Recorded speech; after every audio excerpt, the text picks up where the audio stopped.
tarde a todos. Não contava com esse calor em São Paulo. Estou chocada, mas tudo bem.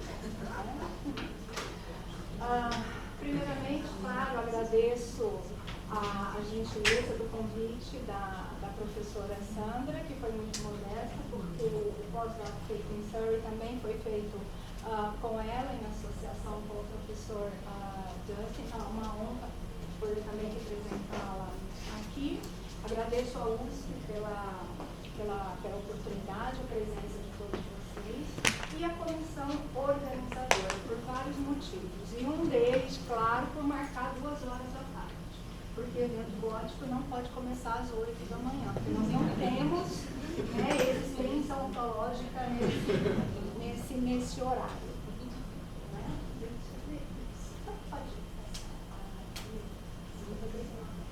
Só para começar a minha fala, que claro vai ao encontro com as falas já aqui apresentadas, eu gostaria muito de conversar com vocês sobre Horace Walpole, muito, muito além do Castelo de Otranto. Porque nós temos nas nossas pesquisas, tudo que estudamos a respeito do gótico, não tem como não voltarmos a esse nome e voltarmos ao paradigmático Castelo de Otranto. No entanto, eu acho que nós ficamos assim tão obcecados com a grandeza desse projeto novo, que nós nos esquecemos de talvez procurar algo mais além do Otranto, então, como eu já disse. E uma parte dessa pesquisa que eu tenho feito, que começou por volta lá de 2017, foi justamente vasculhar o acervo dele. Até como a professora Sandra já mencionou, agora em fevereiro passado, eu tive a oportunidade de ficar 40 dias, trabalhando com ele, como meu amigo, não fui convidada, eu fui mesmo, eu mandei um e-mail e falei, olha, eu quero ir aí pesquisar, quero conversar com vocês. E o que eu, não posso usar o termo descobrir, mas o que foi possível buscar em termos de um acervo que o Walpole escreveu, eu fiquei escandalizada. É muita coisa.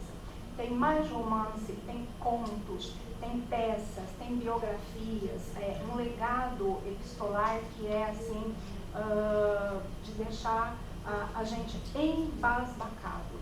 Então, quando você trabalha esse material, eu acho que muita coisa pode ser modificada no nosso entendimento sobre o gótico, o goticismo, a escritura e esse legado que o Walpole deixa. Não só na questão do romance, mas na transformação do romance em si. Porque um dos motes que eu quero tratar aqui é como o romance, o romanesco do Otranto, ele vai se desdobrar numa peça teatral. Porque o Walpole vai tratar os elementos do melodrama, da ópera, do teatro, da fantasmagoria, e vai trabalhar um romance, então, que se desdobra num outro gênero. E que não é, de certa maneira, algo que não era comum exatamente naquela época. Então, ele vai ainda se aproximar e ultrapassar algumas questões da estética do romantismo, que a gente tem a questão do Victor Hugo, do hibridismo de gêneros, que depois desembarca na modernidade, na contemporaneidade, com trabalhos que eu admiro muito, que do Jean-Yves Tadier, que quando ele trabalha com Le Récit Poétique, e o Ralph Friedman nos Estados Unidos com a Lyrical Novel, ou seja, o Walpole também já fazia isso, e de uma maneira muito consciente. Então, quando alguns críticos se referem ao Walpole como uma mentalidade, de certa maneira, infantil, isso está registrado na historiografia, eu acredito realmente ser um equívoco, porque ele sabia exatamente o que ele estava fazendo. Não era um homem inocente, ele não estava brincando, e inclusive saiu essa nova tradução aqui do Castelo de Otranto e traz a colocação de um crítico, desde de algumas traduções anteriores, que vai colocar o Walpole como se ele fosse um homem do século XVIII que não tinha nada assim para fazer, ficava meio que preguiçoso. Então, se você analisar o legado epistolar que ele deixa, você vai verificar que isso não é verdade em hipótese alguma, porque ele trabalhava de forma incessante. Ele começava a trabalhar logo cedo e ele varava a madrugada. E não é um trabalho de inocência, é um trabalho de pesquisa, de escritura, de reflexão, e que perpassa, gente, a questão da história, a questão da arquitetura, a questão de desenho de imobiliário, de coleção de acervos. Então, assim, é um homem de uma capacidade intelectual, produtiva, que realmente eu fiquei muito surpresa. Principalmente, daí a gente fica com um pouquinho até de vergonha, né? Que eu não tinha esse conhecimento tão grande acerca daquele que pra gente é o pai da literatura gótica. E aí fui achando também artigos que já vão fazer referências ao Walpole como o pai do drama gótico. Né? Então, colocando esses pontos em conjunto, que eu chego à leitura de Otranto não só como um romance romanesco, mas com essa possibilidade de ser uma grande arena operística. Inclusive, partindo do trabalho que ele faz em Twickenham, né, em Strawberry Hill, que também passa, de certa maneira, para a história como sendo algo de uma criança mimada. Né? Olha, eu não tenho nada para fazer, o que eu vou pensar?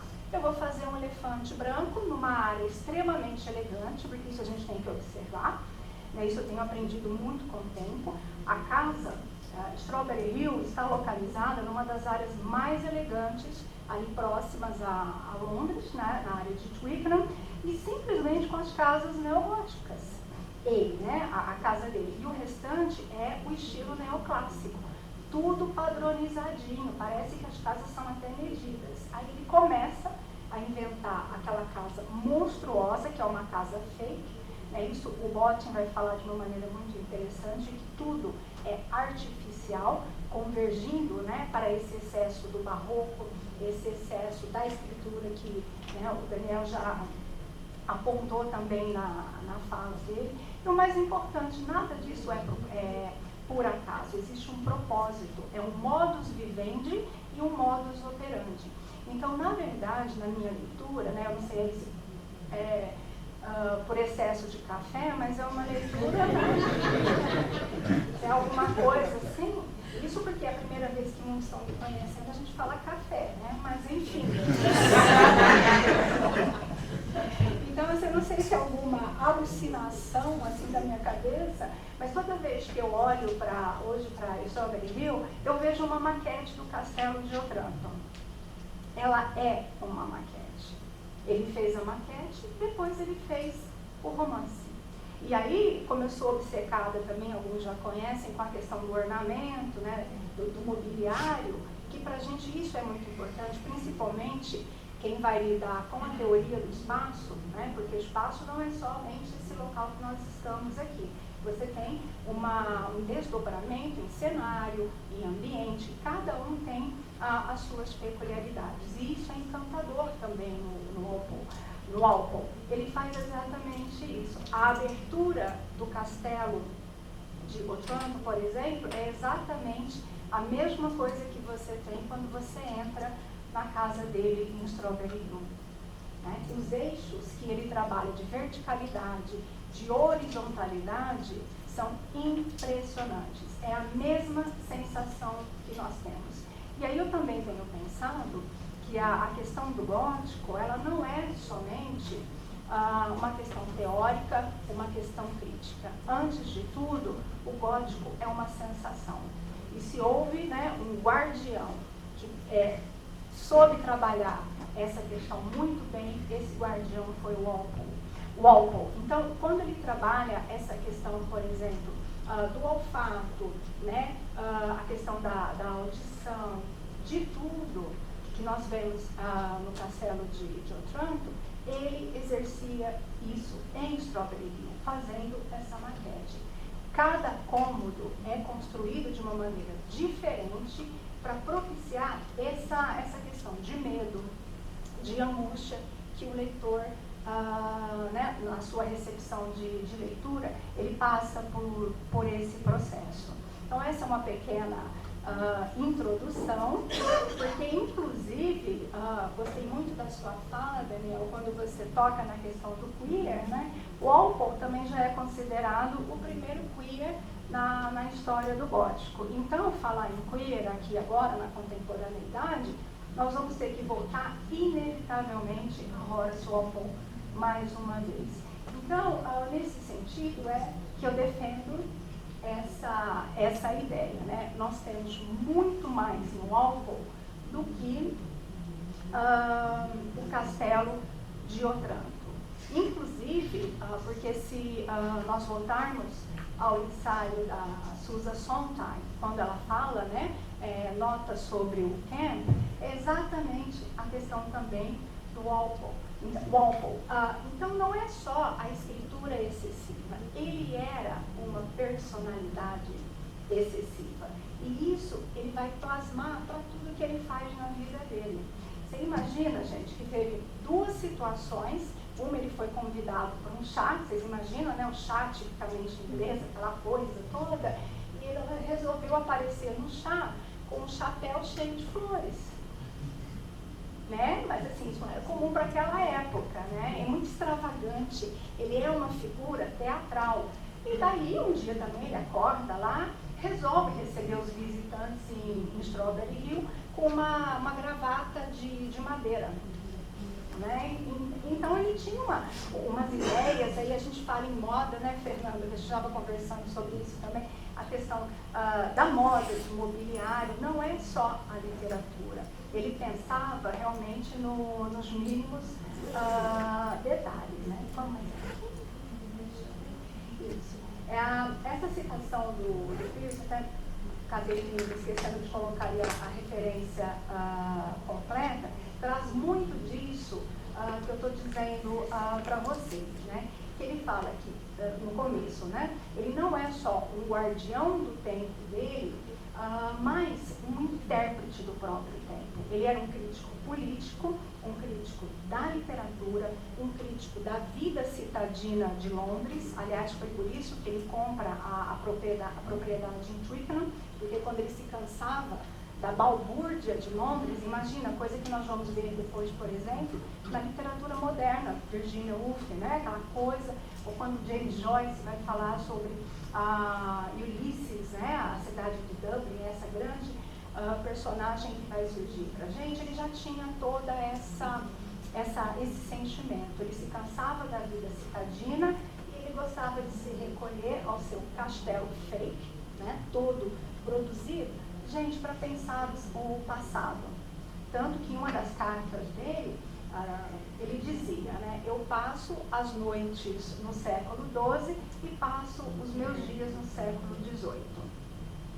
Então, muito interessante nós pensarmos o Walpole, então, aqui no finalzinho, como uma persona mesmo, né, com máscaras, com facetas, multifacetadas. Até ao aproveitar a presença aqui do nosso amigo, né, o perguntador oficial do evento, ele está fazendo a tradução da peça do Walpole, A Mãe Misteriosa. Então vai ser a primeira tradução aqui no Brasil de um outro texto, né, que não seja Otranto. Então, nesse sentido, eu acho que a recepção do Walpole no Brasil também vai sendo modificada, né? Então, essa é a belíssima... gente, eu adoro. Eu não posso, assim, sabe? Eu gosto de um enfeite, eu gosto de uma renda, né? Eu gosto de coisa pendurada pela casa toda. Um dos passeios preferidos em Uberaba são os antiquários, que tem muitos. Então, quando eu vejo isso, eu fico emocionada, porque assim, eu queria ter feito uma coisa dessa. Eu acho que sim, realmente, e não é só uma observação apaixonada, né? É porque existe, gente, um sentido nessa casa, existe um sentido na escritura dele, e é tudo pensado, tanto que eu gostaria de mostrar para vocês essa descrição, que é uma descrição extremamente minuciosa, se eu puder dizer assim, né? Extremamente minuciosa de tudo o que tem na casa dele. Os objetos, os desenhos, muito dos quartos, do mobiliário, ele mesmo desenhou. E é tão interessante, vou pegar um exemplo aqui, olha, esse aqui está muito escuro, veja aqui, por exemplo. E ele descreve o porquê de cada um desses elementos, de qual o efeito que ele quer dar. E é tão interessante que no século XVIII, a coleção do Walpole era a maior coleção da Inglaterra em termos de antiguidades, de peças, miniaturas, pinturas, era um tesouro mesmo. Só que com a morte dele, como ele não tinha descendência, isso foi passado para uma geração próxima, mas infelizmente o capitalismo voraz fez que o último descendente vendesse tudo, né, e esse tesouro ficou espalhado.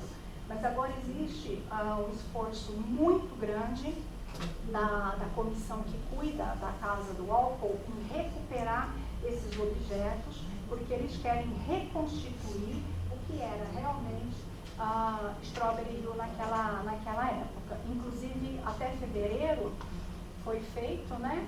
Foi feita uma exibição com todos, todos não, boa parte desse acervo que foram emprestados, né, dos Estados Unidos, bem como outros países. Então, só para vocês terem uma ideia,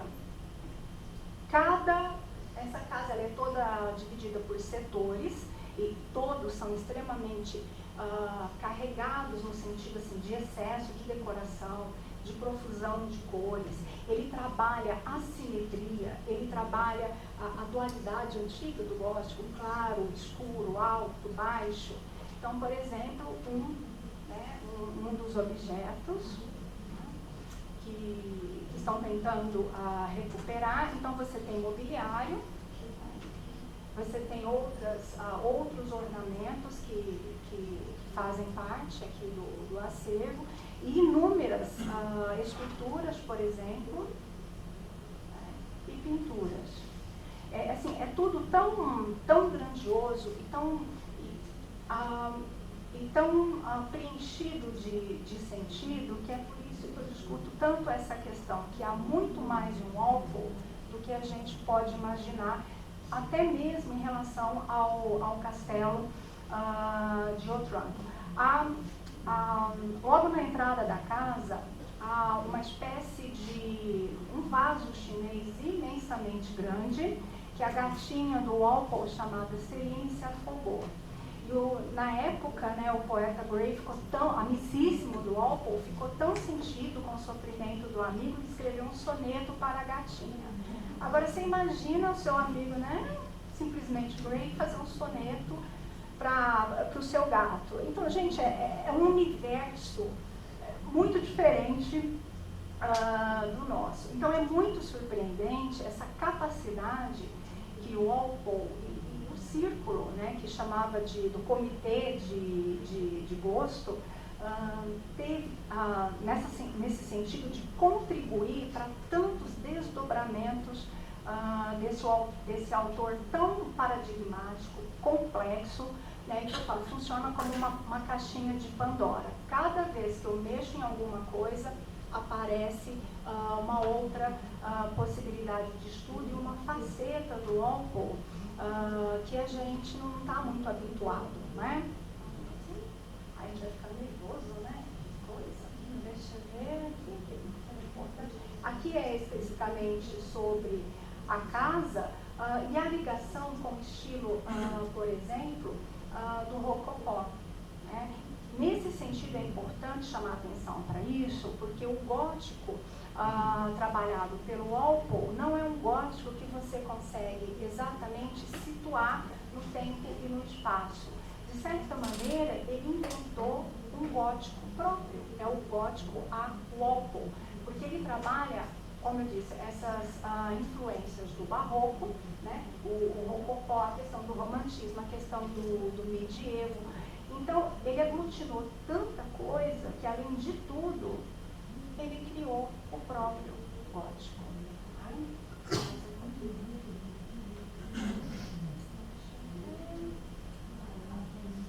Isso. Aqui também é o que eu destaquei para vocês, da maneira como ele faz o contraste com os espaços, né? Espaços pequenos, espaços grandes, mais vazios, mais carregados. E isso nós sabemos que há no Trunton.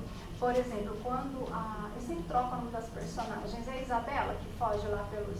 É a Isabela, né? Que foge pelo subterrâneo. Você vê essa questão do contraste. A descrição dela, da angústia, do medo e que aquele espaço claustrofóbico provoca. E isso existe também em Strawberry Hill, porque você tem espaços grandiosos, como é a sala da galeria. Gente, imagina uma sala que é toda branca, dourada e vermelha. Parece um bolo, né? Um bolo de aniversário, assim, o gâteau do aniversário, uma coisa imensa. E o teto é de papier mâché e parece chantilly. Eu também acho que eu estou tendo um problema. Porque eu entro lá e falo, gente, mas isso é chantilly, né? Aquilo é não sei o quê. É muita loucura o estilo dele mesmo. E é interessante que ali, olha, um número, né? Mais de 670 peças de cerâmica. Agora, claro que isso se dá ao patrimônio, né, a herança. O Walpole é aristocrático, né, conde, filho de primeiro-ministro. Então, além de tudo, o Walpole ele estava inserido na questão política também da Inglaterra da época, e de uma maneira extremamente ativa. Tanto que agora a Universidade de... Sandra, falamos há pouco. Queensberry vai fazer a próxima conferência em Walpole, provavelmente sobre o tema, né, Walpole e as relações políticas. Tamanha é essa penetrabilidade e importância, né? Aí podemos ir mais um pouquinho. Isso é interessante, que é o que nós estamos discutindo, que Walpole, com a aquisição da casa, realmente é uma moda extremamente nova. Até há um livro que foi lançado, acho que foi em 2017, que vai estudar a arquitetura gótica na Inglaterra nesse período, e o autor vai dizer que não pôde escrever exatamente um capítulo sobre o gótico de Walpole, porque não existe essa conexão com nenhum outro estilo anterior. É uma invenção dele e tão somente para ele, para a própria erudição, para ele pensar as outras obras, para ele pensar o Castelo de Otranto e tudo mais. Aí pode ir um pouquinho. Isso. Além de tudo, gente, neologismo ele também inventou.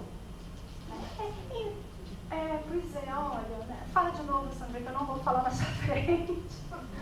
Não, agora a gente fica nervosinha. Diga lá. Isso. Aí depois eu ainda acabei achando algumas outras palavras. Então isso que eu quero dizer, gente, era uma mente extraordinária. Além de tudo, né, invenção de Lexo. Guimarães perdoa a gente, né? No nada, mas no nada de Walpole há muita coisa. Está sendo assim, um passeio maravilhoso, até, por exemplo, descobrir que esse homem escreveu contos surrealistas, os contos do hieroglifo, né? E, gente, são coisas tenebrosas. O homem era escabroso, né? A tradução, eu não quero me adiantar, a mãe misteriosa, né? Mas diabólico. Polêmica. Aqui todo mundo já falou em mãe, né? A nossa amiga, o outro da mãe, tem também, é tudo sobre uma questão incestuosa da mãe.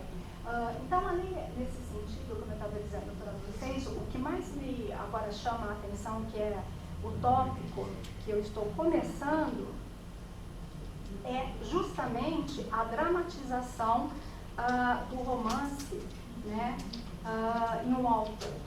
E aí a gente pode começar essa reflexão pensando, poxa vida, mas o Castelo de Otranto, ele abre de uma maneira assim tão violenta, embora cômica, né? A personagem do Manfredo é uma personagem bufa, né? Então você já tem lá aquele elmo caindo e sangue para todo lado, aí você fala, nossa, isso é cômico, isso não é elegante. Pensa no grego, né? Se você vai ter um coro caindo sangue para todo lado. Aí essa questão me chamou muita atenção, né? Porque, gente, o próprio Walpole é um exercício de reflexão. Aí claro, eu fui reler com muito cuidado os prefácios, né? Tanto das edições posteriores. Quem é o dramaturgo? Perguntinha agora, valendo o livro. Já foi? Está lá em cima. Lá. Ai, meu Deus, mas eu vou te falar, viu? A resposta Tá lá, olha aí, achei que ia abafar agora. Mas enfim, claro, a tradição que o Walpole vai seguir é a tradição de Sêneca. São as leis do drama de Sêneca. E isso, claro, por conta da invasão romana na Inglaterra, houve, dessa forma, uma penetrabilidade muito maior da literatura romana nesse período do que a literatura grega. Então, qual o contraste que você tem? Você tem um universo paladiano do neoclássico, e aí também fui achar nas pesquisas que o próprio Walpole vai dizer que os gregos eram disformes. Ele vai criticar o grego. Então, assim, olha, é do jeito que eu faço. E analisando então, a dramaturgia de Sêneca, né, que é um trabalho assim, que eu estou começando agora, você vai ver que Sêneca adorava sangue no palco. Tem que ser, a ideia dele do verossímil é completamente, de certa maneira, diferente de Aristóteles. Então, aí você vai entender por que você tem tanto sangue. Você tem a tradição shakespeariana, que o Walpole vai elogiar tanto. E, gente, é uma coisa que faz tanto sentido, que também em 2017, estava andando lá pela Inglaterra, fazendo umas pesquisas, também a gente não é convidado, a gente vai assim, né? E aproveitei para dar um pulinho no Stratford-on-Avon e calhou, eu consegui lá assistir a peça Titus Andronicus, né? Mas foi lá no Puleiro, né, lá bem longe do palco. Eu queria ter depois meu ingresso de volta, porque aconteceu uma coisa que eu não esperava. Houve um banho de sangue realmente no palco e quem sentou perto foi todo atingido por sangue. Aí eu falei, eu não aceito, eu quero meu dinheiro de volta, porque eu queria ter passado por essa sensação. Né? Gótico, Walpole, sensação, alto, baixo, terror. Aí teve uma senhorinha lá que saiu muito brava, porque o taierzinho todo inglês, né, dela não saiu muito. E aí você entende realmente essa questão do Walpole, como eu tenho defendido, o Otranto e a vida dele, gente, não foi a vida de um homem preguiçoso. O Otranto não foi um acaso, eu vou escrever alguma coisa, né, vou plantar uma árvore, né, vou, sei lá, publicar um livro. Ele teve realmente o artifício, não é bem essa palavra, mas o dom e o regramento da pesquisa, do estudo, da seriedade. Isso, na personalidade dele, é extremamente encantador, né? Nesse sentido, voltando aqui um pouco, é por isso que existe essa questão de Otranto não ser, entre aspas, simplesmente um romance romanesco. Na realidade, ele é um teatro, né? Tanto que logo depois de Otranto ele vai escrever A Mãe Misteriosa, que aí ele assume, né, essa vertente que ele tanto admira, claro, tendo em Shakespeare o seu ícone. E aí quem já observou um pouquinho, nesse sentido eu sou um pouquinho formalista, assim, da direita ensandecida, eu gosto de ver muito a forma, a questão do Otranto, ele é dividido de que maneira? Capítulos, quantos são? Vamos lá, são 5, aí você me escrevi lá. Ou seja, você tem exatamente... 5 atos. São 5 atos. Né? E agora o trabalho que eu estou desenvolvendo é você escavar esses capítulos e desenvolver essa leitura, pelo viés, claro, da teoria da literatura, de maneira que se aproxima, então, o romance se transformando né, nessa questão já do contemporâneo, nesse movimento de hibridismo, de metamorfose, que não é só o romanesco lá do século XVIII, ele já antecipa questões, então, como eu já disse no começo, que nós vamos experimentar, por exemplo, agora na questão da contemporaneidade.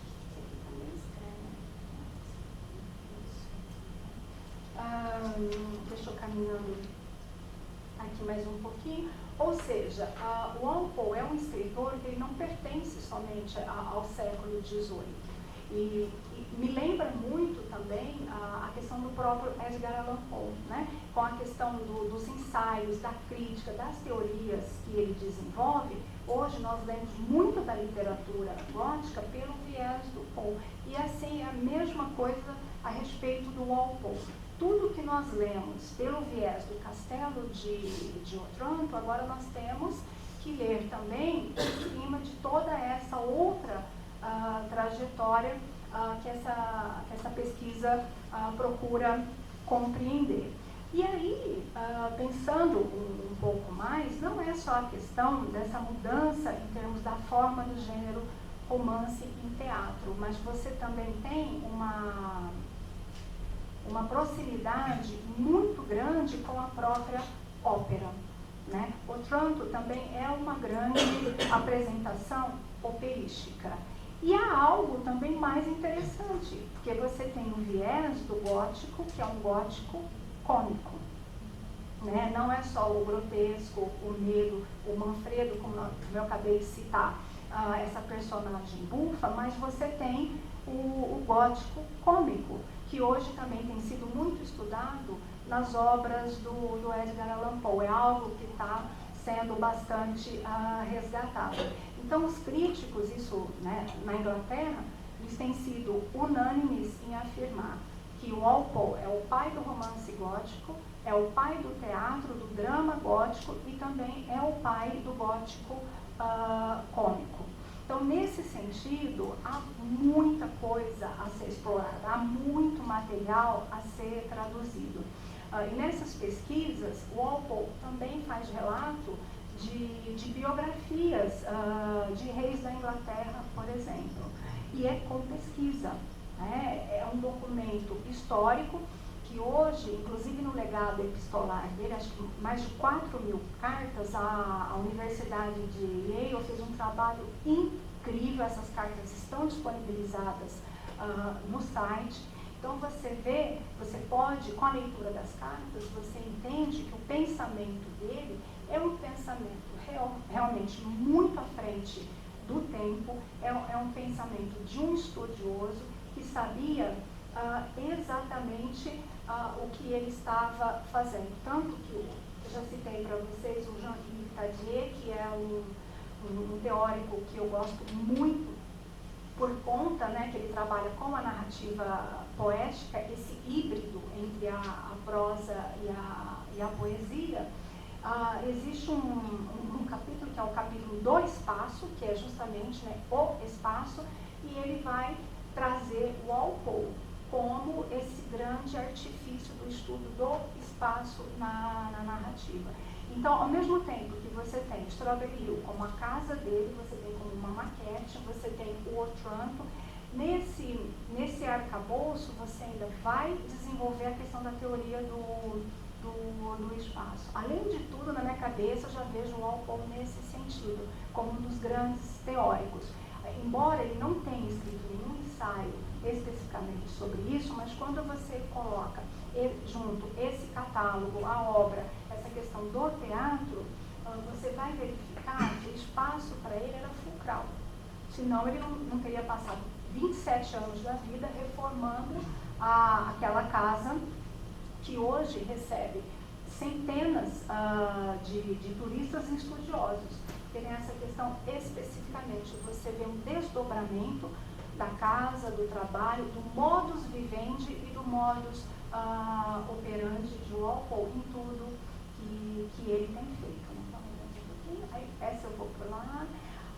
E em 2017, quando o diretor de Strawberry Hill, o Nick Dolan, ele assumiu a direção da casa, né, eu me convidei a fazer uma entrevista com ele, a conversar, E ele me disse isso, né? O Walpole não pode ser subestimado. Ele falou, subestimado.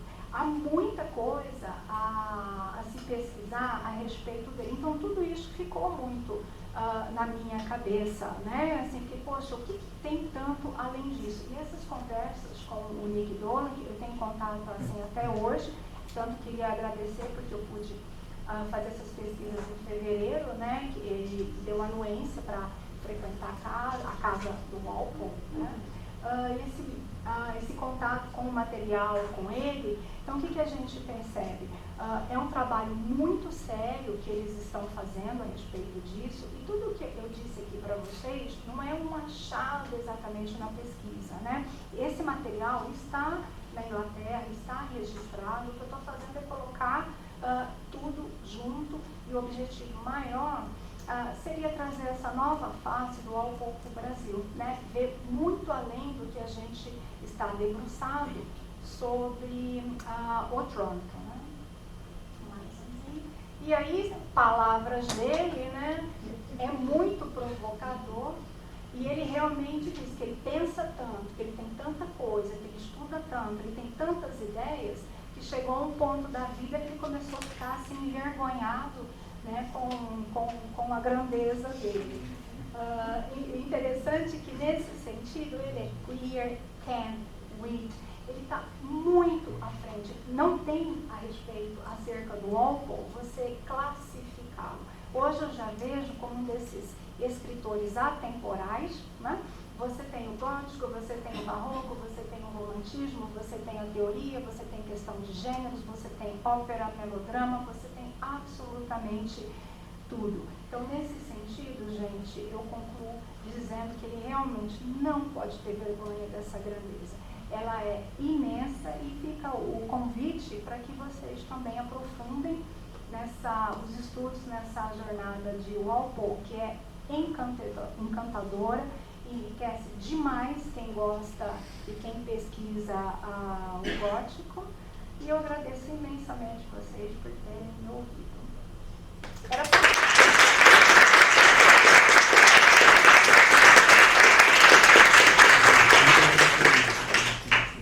gente vai abrir agora para perguntas, então nós temos tempo para bastante perguntas. Uma rapidinha. Luciana, você sabe se o Walpole esteve em Otranto, na Itália? Esteve, ele fez com Thomas Gray, né? Ele viajou boa parte da Itália, boa parte da França, em viagens assim, né, de um aristocrata, tadinho, né, que dó poder viajar assim, como outros que, né, podem recusar a bolsa para lecionar nos Estados Unidos, vou ou não vou, né? E não, realmente, eu estou impossível hoje. É o café. Não, mas realmente, não, mas você tem toda a razão. Ele fez passou muito tempo. Exatamente. E ele estudou muito, tanto que se você, quando você abre, aliás, já é híbrido também isso, porque logo na abertura de Otranto nós temos um soneto, né? E o soneto, se você observar, a forma é o soneto italiano, não é o soneto inglês. Né? Então, responde. Tudo bom, Luciana? Parabéns aí pela palestra. Eu queria perguntar para você se há alguns estudos aproximando o Wilde do Walpole, né? Porque, assim, tem um texto do professor Luiz Edmundo Bolsas Coutinho, Romantismo, Decadentismo, Gêmeos Sinistros, né? É como se o decadentismo fosse uma espécie assim, de gêmeo sinistro do gótico, né? Porque há toda essa questão esteticista, né? Esse prazer aristocrático de desagradar, né? Quer dizer, ou seja, vários avatares decadentistas, e que também estarão em Baudelaire, pela sua fala, né, a gente já vê presentes em Walpole, né, um certo protodandismo, né, do Walpole, né, e nessa questão de dormir no século XII e viver no século XVIII, né? O século XVIII, o século da modernidade, né? Mas aí o gótico vendo essa modernidade por uma via crepuscular, Sim, né? sim. Uma modernidade crepuscular no gótico e também em certas estéticas afins, né? Como você cita, o próprio barroco, né? A gente vê, por exemplo, em Gregório de Matos, essa fricção, né, entre aristocracia e burguesia, né? O Walpole é um aristocrata, né? Então, eu pergunto a você, Luciana, se há algum estudo fazendo uma aproximação do Wilde com o Walpole, que pela sua fala parece ter assim, muitos pontos de contato, né? Como se o Wilde fosse uma espécie assim, de... estivesse uma mesma linhagem, né? Uma espécie de herdeiro literário o Wilde seria um herdeiro literário do Walpole, né? E como se o Walpole fosse uma espécie assim, de escritor que chancelaria, né? Ou estaria ali nesse imaginário que será recuperado no final do século.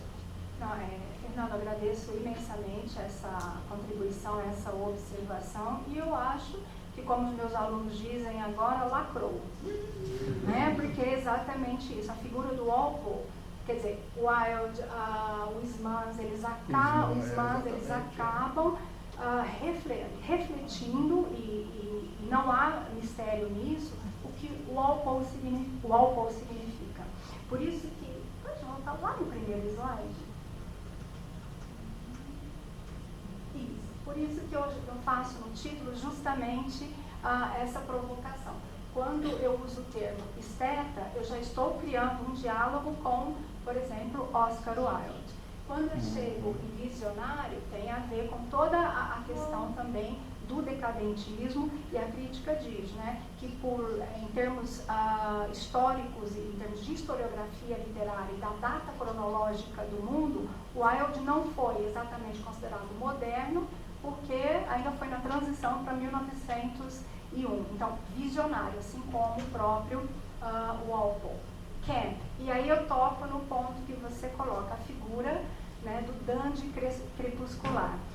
O Walpole era muito vivaz, ele era muito alegre, né? Tinha um extrato de melancolia, tanto que no ensaio que eu estou escrevendo, eu vou dizer que o Walpole, ele é blend, né, uma mistura e um híbrido de Hamlet e Dom Quixote, porque a questão do dandy dele passa pelo crepúsculo, mas ele era muito vivaz, muito alegre, tanto que comentei aqueles dois momentos, né, que ele aparece com o chapéu de flores, e me lembrei agora de outro que tem a ver com a questão até do exagero também, é que quando ele resolve ir a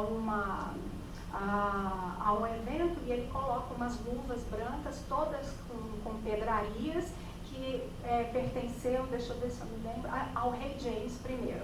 Então ele compra e vai vestido isso é um artifício, que tem a ver também com o próprio Oscar Wilde na maneira de se vestir e andar por Londres naquele momento. Mas pelo fato de Walpole ser um satírico, ele não se aproxima 100% dessa figura. Ele vai defender que a própria Sontag vai defender que ele é muito mais camp do que dandy mesmo, né? E a questão também, outra que nós podemos pensar, a aproximação, é a eloquência, né? Um fiel intérprete crítico do seu próprio tempo. Então, normalmente, quando você vai lendo sobre a crítica do Walpole, é inevitável não aparecer o nome, por exemplo, do Oscar Wilde, né? Eles estão todos ali nessa irmandade, esse gênio sinistro, como você bem lembrou, né? Respondi, Fernando. Sei que muito bem. A gente enrola, às vezes. Duas perguntas, na verdade. A primeira delas é assim, a senhorita citou o Thomas Gray. Eu conheço ele por ser o fundador da Graveyard School. Sim, claro. Depois, inclusive, refletiu, eu muito fã também de literatura hispânica, no romantismo, os maiores expoentes do conto, da narrativa de horror, de terror espanhol, Gustavo Adolfo Becker, né? Inclusive também pegou emprestado esse nome dos alemães, enfim, vamos lá. Ali no Gustavo Adolfo Becker eu consigo enxergar, por exemplo, se eu não me engano o nome do conto é Messer Pérez, que é conta de um organista e tal, e tem toda a descrição da igreja, tem entre outros contos dele que remontam de um passado medieval e também que mostram, né, o horror de uma arquitetura arruinada, a sensação do sublime, que é aquela admiração pelo que está deteriorado, mas ainda assim é belo. Qual que seria o eco assim, do Walpole, ultrapassando assim, a Graveyard School, que eles eram amigos, obviamente o Thomas Gray estava assim, né, o Walpole cheio na cabeça dele de coisa. O que na Graveyard School, por exemplo, na poesia, a gente pode enxergar do Walpole isso? Que dá para tirar do Graveyard School, que tem a mão do Walpole? Eu entendo como um mote principal é a questão do goticismo mesmo, a questão do espaço, né, a questão do tempo, sem sombra de dúvidas. Inclusive, algo que eu também tenho discutido bastante, né, que até o cronotopo bakhtiniano na Inglaterra já está sendo revisto pelo viés da topocronia, né, que o espaço está assumindo uma dimensão tão grande que já é o contrário, né, não é cronotopia, é topocronia. Então é nesse sentido que eu vejo essa aproximação. As ruínas, né, o universo misterioso, o cemitério, a questão do medo, do fantasmagórico, mas o Gray e o Walpole são essencialmente diferentes nessa questão de que não há essa aproximação no sentido crepuscular. O Walpole ele é um satírico o tempo todo. Então, penso que possa ser isso. Tá? A minha outra pergunta na verdade, é uma dúvida bem vaga até. O Walpole, né, tem toda essa ideia de trazer essa estética medieval e remodelar ela várias vezes, ficar colocando pendulicários onde não tinha, esse tipo de coisa. Ornamento, perdão. Pendulicário foi não venha com pendulicário. Bijuterias mesmo. Vamos lá. Mas assim, ainda na Inglaterra, anos depois, temos lá o pré-rafaelismo, né? E quando eu olho para aqueles quadros, eu vejo aquele exagero, aquela cor verde, do ruivo, do loiro também, toda aquela ideia, né, floral também, que eu acredito, né, que tenha também algum eco do Alfonso Murat lá no Art Nouveau. Não sei se eles eram talvez uns tributários secretos do álbum, né, os pré-rafaelitas, mas eu vejo um pouco ali da estética do pré-rafaelismo puxando, eles pegam a parte mais bela do gótico e falam, isso aqui é nosso, fica aí com a cabeça. Será que tem alguma relação? A senhorita vê também talvez uma relação nisso? Vejo sim, mas antes de tudo, muito obrigada pelo senhorita, fiquei muito comovida, mas sem dúvida há uma aproximação. Quando você pega, por exemplo, os trabalhos da Pre-Raphaelite Society, é um retorno à literatura, né?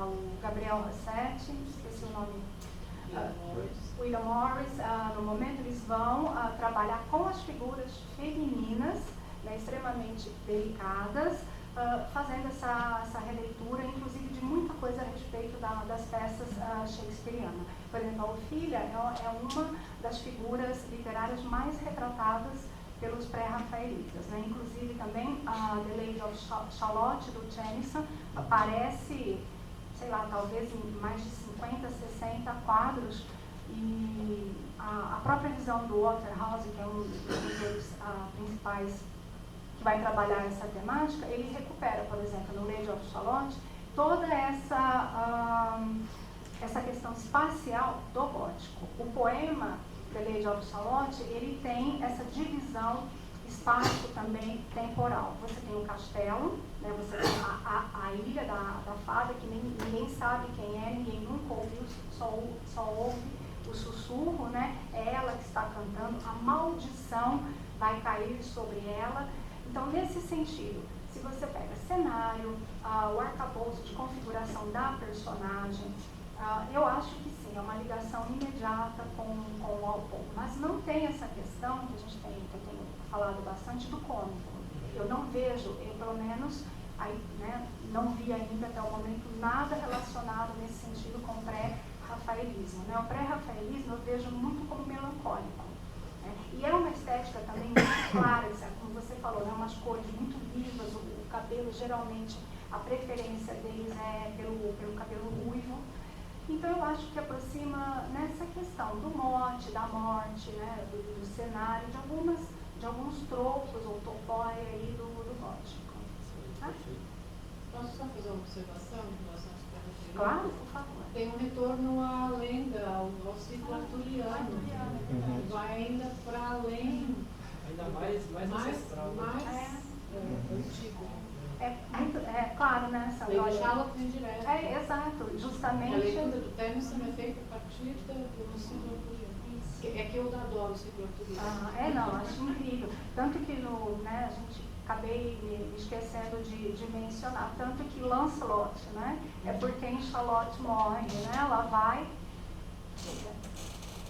Quando você fala do gótico cômico em Walpole, você está se referindo para obras que não sejam o Castelo de Otranto, né? Porque no prefácio o Walpole estabelece, né, aquela distinção, né, dos personagens da nobreza, né, seguindo o estilo imitativo elevado, e os criados, o imitativo baixo, cômico.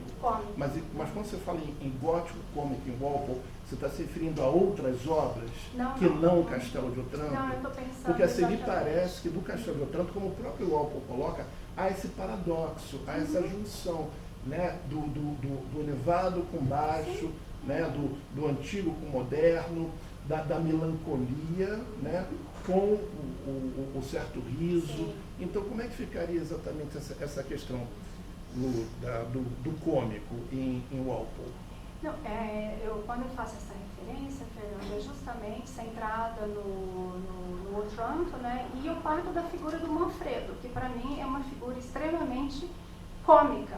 Porque ele corre, ele grita, né? Ele fica completamente perdido, ele é bufo, ele é grotesco, aqui até no sentido do Kaiser mesmo, eu vejo como uma figura extremamente, parece um bobo da corte. Né? Então, nesse sentido que eu vejo essa questão do gótico cômico, mas há estudos que já estão trazendo, né? Esse material que eu tenho recolhido muito, inclusive o crítico, deixa eu ver se eu me lembro, acho que é Gamber, mas eu não me lembro agora o primeiro nome, isso aí depois eu posso te passar. Ele está fazendo esse contraste do cômico em Otranto e em outras obras também. Certo? Tá bom. Mas você acha que talvez, que me ocorreu agora, você acha que talvez essa seja uma leitura contemporânea, nossa que vivemos essa figura como... Sim, sem dúvida. Porque provavelmente isso não estava posto. Não concordo plenamente. Não, só uma curiosidade. Mas eu concordo, porque Mas para uma mim é categoria visível. pensada de hoje. Sim, né? sim. Porque para mim é risível. Aquela abertura do Otranto, né, é algo assim que... Você imagina aquilo caindo do céu, sangue para todo lado, e o Manfredo correndo, gritando, né? Meu filho, eu vou perder tudo. Então, para mim, realmente é muito cômico. Eu acho que essa observação é muito pertinente. Talvez seja uma recepção nossa aqui, né? A maneira de ver da contemporaneidade. Né? Agora, Luciana, o gótico também recebeu essa pecha de subliteratura por essa visão de ser assim, um mero entretenimento, uma mera brincadeira, sem seriedade. Então, até que ponto esse olhar contemporâneo, né, que vê, assim, que coloca uma ênfase maior no cômico, né, dentro do gótico, não estaria, assim, de certa maneira, reproduzindo, refletindo esse olhar desabonador que o gótico teve tradicionalmente. Isso é nessa linha tênue, né? Então, Fernando, essa é uma questão também assim, bastante interessante. Né? porque eu não vejo, é como eu entendo a questão, né? Eu não vejo isso como algo desabonador. Eu acho que é uma provocação do álcool. Sim, mas né? A crítica sim, foi desabonadora do código. Não, isso sim, eu concordo com você, mas eu acho que não é algo que desabona essa literatura. Não, é como estratégia de provocação. Sim, eu penso por esse prisma. Eu não concordo muito com a crítica nesse sentido, né? Porque eu vejo o Walpole esse provocador. Né? E não está ali só, ele não está colocando como algo de mau gosto, ele está provocando alguma coisa. Nesse sentido, até a nossa colega que fez o trabalho da paródia, ele faz uma paródia da abertura de Hamlet. É exatamente isso, o começo é isso que ele está provocando. Então, eu acho que no sentido de algo que é pensado.